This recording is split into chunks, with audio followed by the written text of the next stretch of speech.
Well, hey there, welcome back to Daddy Guy's Kitchen. I am Clark, your host. Thrilled that you're here with me. And yes, it's bright in here. Yes, we're craving sunlight, but I'm wearing my oh so cool oversized sunshades today because we are talking about two topics that are just that in vogue. One, of course, being kale. The second, of course, being my dear friend, Ms. Anna Wintour. And no, we haven't met. No, we don't speak on a frequent basis, but I've always felt a deep connection to Ms. Wintour. There's just something about her grace and style and charm and how militantly and without yielding she has just forced the beauty of fashion and art and all that is beautiful onto our country. But taking my Anna Wintour runway specs off here, I want to speak seriously for a second about kale. Now you may be wondering, what the heck is he talking about? Anna Wintour, kale in vogue? It just so happens, if you happen to be a reader of Bon Appetit magazine, I think it was in the online edition, did a gift guide this year, oh so clever, where they polled the different editors-in-chief of the various Condé Nast magazines, and they asked, you know, in a culinary sense, what would you most like to get for the holidays this year? It was a gift guide type of situation, and this editor said this knife, and that editor said this cutting board, or this, that, or whatever. Anna Wintour, in her ever-present, just grace, brilliant elocution, subtle little British accent, so lovely, so precious. Her response to the question was, I would like a true and genuine understanding of both gluten and kale. And Anna, I can't bite off the giant wheat-free cookie of gluten today and go into all that. It's the holidays, we're busy, that's a huge topic. But kale, sister, that's something that this daddy guy knows a thing or five about. And so my holiday gift to you and the rest of my viewers, I'm going to tell you everything I know, and here in 5 minutes and 4 ingredients, I'm going to whip together the end-all, be-all kale recipe that I think is not only the perfect recipe to get you into kale, if it kind of freaks you out, but the perfect recipe to have in your back pocket, because not only does it go so beautifully with any dish you might pair it with, but it takes 5 minutes, it's super versatile, it's super healthy. The #1 greatest consumer of kale in the world up until this year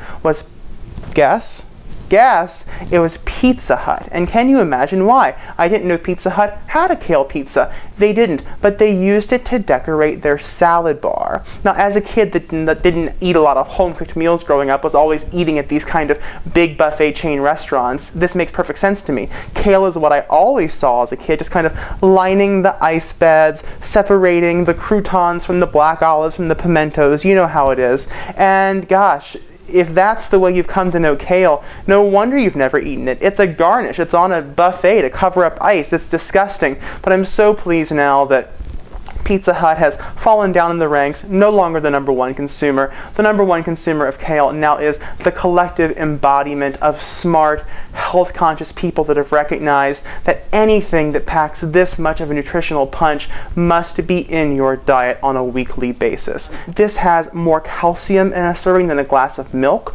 more vitamin C than a glass of orange juice. It has 113% of your daily recommended dose of vitamin A. It is full of iron, but the problem is, on its own, like this, not that delicious. People think it's hard to work with, it's hard to cook, the stems are too woody, but I'm here to tell you, it's all just mishigas. It's not true. This stuff can be absolutely, utterly delicious. So I'm just starting here. I've got half of a red onion, the real star of this recipe, co-star next to the kale, and I'm just doing really thin slices here. I'm adding 3 whole large garlic cloves here, and because of that, it's really going to help kind of mask the bitterness that kale can be known for. And I'm just going to take a second to get a little oil in my pan. Now, I like to go whole hog. When I'm being super healthy, making a kale dish, I would just want to add in as much nutrition as I can, and I've really been rocking and rolling lately with coconut oil. I love olive oil, love other oils, there's so many to use, but coconut oil has been proven recently to really have some wonderful nutritional qualities, one of which being that it's been proven to lower cholesterol. At room temperature, coconut oil is a solid, so it comes in a jar. You have to dip it up with a spoon, see how much you want here, and then come on over with me. I'm just going to get that right into my pot. And you see how the minute it hits the heat, it just starts to sublimate down, and you kind of use that to coat up your pan. Kale, kale, kale. Brassica oleracea. That's its scientific name. I think one of the things that daunts people with kale is that there's this perception that you have to go into each individual leaf and like cut out this woody stem. But I have a technique here, a cutting technique, that I find, you know, gets most of those woody stems out without making the process too arduous. So basically I just take the whole bunch, slap her down on my cutting board, and I'm treating this kind of like I'm, you know, trimming my hedges. I'm just shaving the greens off of those big stems. Here I'm going to go ahead and get our onion and garlic into my pot. I want to give these guys a little bit of a head start on their cooking. Give them a chance to sweat out some of their wonderful flavor before the kale gets introduced. Let's grab my tongs and give these guys a little bit of a toss.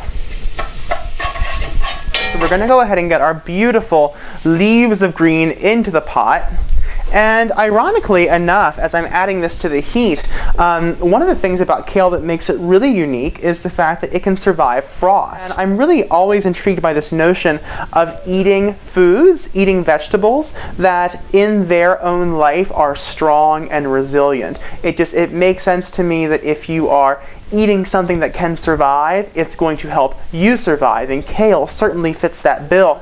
And slowly but surely, without going so nuts that you sort of have kale flying everywhere, I want you to use your tongs and just work this around a little bit. You want to make sure that as much kale as possible is getting exposed to the heat of the bottom of the pan. We're just going to stop and add a little bit of salt and just as much pepper as you might like.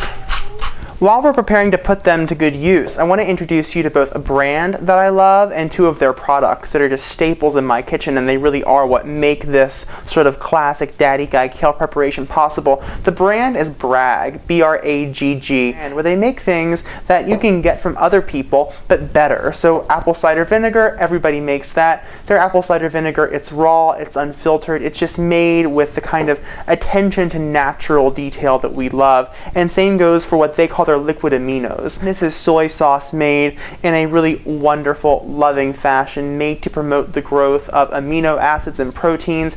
It's super nutritious, it's lower in sodium, there's no MSG, so in my house when we're going for soy sauce, we go for the Bragg liquid aminos. But if you only have soy sauce, that's fine. And no measuring spoons here, no measuring cups. I just want you to take your apple cider vinegar and splash, splash, splash. We don't want to drown anything.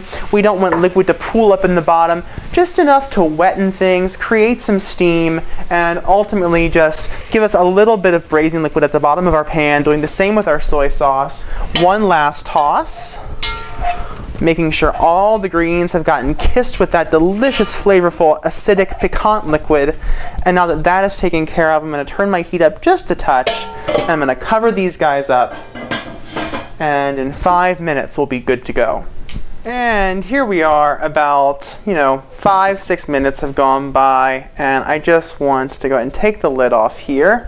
What we have is just a beautifully, delicately braised. Everything is still looking like kale, feels like kale, but it's cooked just enough that, it's not going to be sort of that rough, tough, woody experience that I think sends people away from kale most of the time. So, Anna Wintour, my holiday gift to you. Hopefully everything you wanted to know about kale and more. I hope that you will eat kale every single day and live a long, wonderful life, because we need people like you in our midst, pushing fashion forward, demanding for an aesthetic, bringing grace, style, and charm from around the world to our country. We're so grateful. Anna, baby, this kale is for you. Happy holidays. Mwah.